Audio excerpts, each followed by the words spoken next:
আজকে সকালের নাস্তা কি রান্না করেছেন?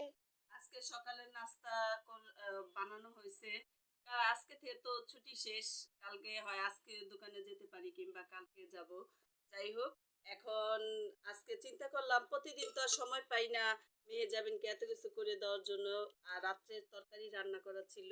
এই যে মুরগির তরকারি আছে, আর আছে হইলো এদিকে আ পরোটা বানানো হইছে। এই যে মচমচে করে পরোটা বানাইছি।